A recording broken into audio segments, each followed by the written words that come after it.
Hello everyone, in this video I'll be showing you a level 20 Duskblade Spell Soul build guide in Baldur's Gate 3. This is a mod that was made by the BG3 Duskblade class, and they have 4 different subclasses. We'll be focusing on the Spell Soul today, going all the way up to level 20, and it's actually quite a fun class. As some other classes, it's focused on intelligence, it does spell casting, it does weapon attacks. It's a blast to play, so I'll take you through all of this here. So we get to choose our cantrips at level 1, and it does have Mistress Spells compatibility, offering you the option of all these different spells. I think that taking Booming Blade's a great choice. Also going with Frostbite and Lightning Lure, just covers your bases there, giving you multiple damage types, the ability to pull someone closer, and the ability to set up disadvantage on attack rolls, which is very useful early game. For our ability score, 16 Dexterity, 14 Constitution, and 16 Intelligence works best with 10 Wisdom and Charisma. And I'll take you through, again, the full build guide here, show off some of the gear that you could use for this build, and then also go over combat so that you get an idea of how to play this class in actual combat situations. At level 2, we get ourselves the Arcane Metal, giving an advantage on saving throws to maintain concentration. And we get to take our spells here. So Shield is obviously one that you definitely want to have for the +5 to armor class and survivability. Find Familiar can be nice, but I actually think that it's best to go with something like Frost Fingers or Thunder Wave, and this can give you a pushback, and Frost Fingers is cold damage, which can be very effective. We're going to go with Thunder Wave though. Magic Missile is another good option too, so you can go with that for the guaranteed damage. But once we get ourselves a level 3, we get ourselves a choice in subclass. So we're going to go with the Spell Soul here, which gives you the subclass feature +2 to bonus spell attack rolls, so that we can land some of our spells more frequently. And we'll take Magic Missile at this level. Absorb Elements is another good choice too, so you could go that route, but we'll stay with the Magic Missile here. Now at level 4 we get another cantrip, so you can take Green Flame Blade here or Toll the Dead, or pretty much your preference at that level. And we get some great spell selection here. So Scorching Ray will benefit from the attack roll benefits, but Hold Person is also really nice because this is just ability to set up and hit critical hits on an enemy. So we're going to go with that because we get the ability a bit later on to cast a spell, and then also after casting a spell we get a free weapon attack, which benefits greatly from that. Now at this level, I think it's best to take up our intelligence here to 18 for better spell casting. Level 5, we get our extra attack here, and we get the Arcane Flurry. So after you cast a cantrip or level 1 spell, you can make a free weapon attack. Pretty good. We also got ourselves the choice in spells here. So level 2 spells, Scorching Ray. Misty Step is also really nice. We can also go with like Mirror Image, as that's going to be pretty useful for survivability's sake. Snarl Snowball Storm can be a good one too, but Scorching Ray is just, it's tried and true, and it's a very effective damage dealer. At level 6, we get the Arcane Armor. So when not wearing heavy armor or using a shield, you add your intelligence modifier to your armor class. Pretty good. So yeah, we'll then get ourselves another choice in spell here. Cloud of Daggers is also kind of nice because you can set up this in an area and it doesn't have a check. People just take damage from it. Darkness is also really nice, but Misty Step is one that you definitely want to have as a melee class, so we're going to roll with that. At level 7, we get the subclass feature, Improve Spell Critical. The number you need to roll a critical hit while attacking is reduced by 1. This effect can stack. And we get the choice of level 3 spells here. So, Haste, obviously a very, very effective spell to go with. Counter Spell works great too. Lightning Bolt and Fireball are other great ones. We're going to go with Lightning Bolt here because this is just useful to have if there's enemies lined up. Fireball is also really nice too, but you go with your preference there. At level 8, we get ourselves another spell slot, so we're going to go with Fireball. I like Haste, but I typically want to keep that for my Sorcerer to upcast or to twin onto 2 people. And for our feat, we can take another increase to our Dexterity or to our Intelligence there to bring that up to 20. And once we get ourselves a level 9, we get ourselves the Arcane Penetration. So whenever you hit a creature with an Arcane Strike, it has disadvantage on its next saving throw against a spell you cast before the end of your next turn. Pretty effective. And we get to choose another level 3 spell, so here you can go with like the counter spell or haste. Your choice there, but as I mentioned, I prefer to have my sorcerer twin that, because 2 for the price of 1 is much better. At level 10, we get the subclass feature Arcane Edge, so whenever you your Grasp of Magic is tight, you can add your intelligence modifier to the damage you deal with cantrips and level 1 spells. So that's a nice little boost. And we can take another cantrip here, so Mind Sliver can be pretty useful too for psychic damage, which is not a damage type we typically have access to. And we'll take Ice Storm here because this can set up really good crowd control. Conjure Minor Elemental can also work really well. The Ice Mephits can be really beneficial to us. At level 11, we get the, after you cast any spell, you can make a free weapon attack. So that's what I was mentioning earlier. It increases from that level 1. And Confusion is also a nice spell to take, but Minor Elementals are just, having Elementals is great for survivability because they will take aggro for your team and they deal damage. The action economy tips in your favor. And at level 12, we get ourselves a level 5 spell with Hold Monster being a top tier, Conjure Elemental, and Cone of Cold, which is my personal take. It's a really effective spell. We also get like Steel Wind Strike from Mistress spells, which is very, very strong. But for our feat, we could go with an increase to our dexterity, but I actually think that the best choice is actually to go with the dual wielder feat. So this allows you to dual wield 2 weapons and get a +1 bonus to spell to armor class. So this actually is beneficial because we can't wear a shield. So whenever we do this, we get an increase to our armor class and we get 2 weapons.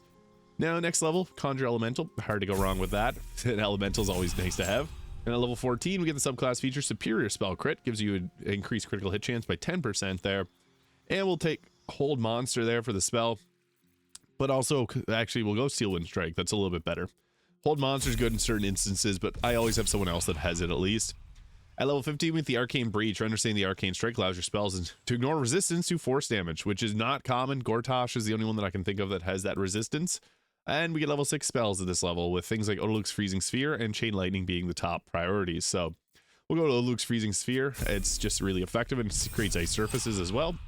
At level 16, then we can take our Chain Lightning. And for our feat, we'll take at this level, there's a couple that we can go with. We can go with the Savage Attacker to increase our weapon damage. We can also go with Spell Sniper to give ourselves an extra 5% critical hit chance. And we can learn Eldritch Blast, which is really nice. We can also go with something like an ability score improvement on dexterity to further increase our armor class. And at level 17, we get ourselves a choice of another spell here. Wall of Ice, Circle of Death, you go with one of those. They're both great. And then at level 18, we get our subclass feature, Improved Arcane Breach. Ignore resistance and immunity to force damage, which, again, not very common in this game, but it's at least something to take.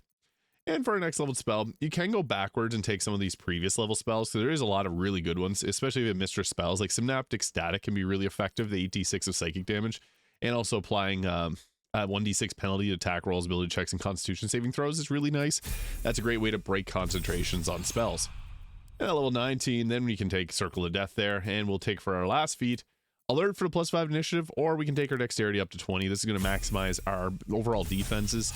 And at level 20, we get the Improved Extra Attack and the Superior Arcane Flurry. You can make 2 free weapon attacks after casting a spell, and you'll see this gets really, really crazy, guys. You can also go backwards in level and take one of the other spells here from Mistress spells, like Infernal Calling can be really nice.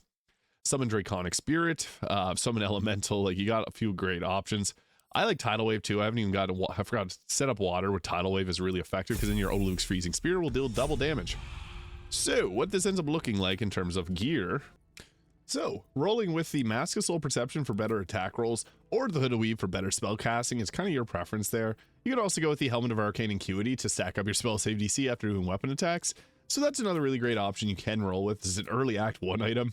Let's get ourselves Cloak Protection, the Armor of Agility, which will give us a ridiculous 31 armor class. So it's 17 from the armor, 5 from dexterity, and then all those bonuses there, and the Arcane Armor.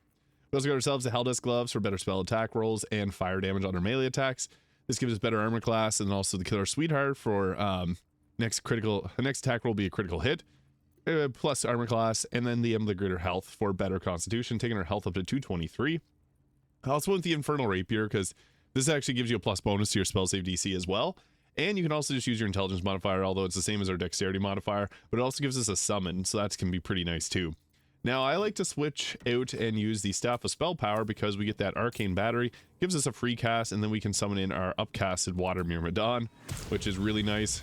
I don't know why it's doing multiple there. 1 second. So once you summon that in, you can swap back to your staff there. We also got ourselves the Planar Ally Cambion here, so 2 summons, pretty effective. This can be great for a solo run.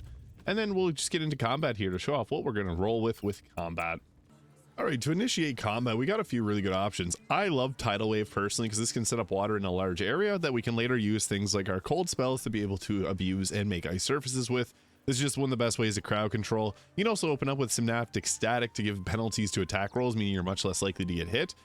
So we'll just roll with the Tidal Wave here because this can just be very effective for crowd control. So we'll go with that and knocks them all prone, and we'll just get into the fight here. So yeah, getting into things now, we got ourselves also, if you use the Bolts of Doom from the Kareska's Favor from the staff here, we get a free casting of Chain Lightning. So that can be really nice while there's multiple targets that are affected by the wet status here. So we can hit with a 99% hit chance, which is actually crazy. So I'll just blast with that.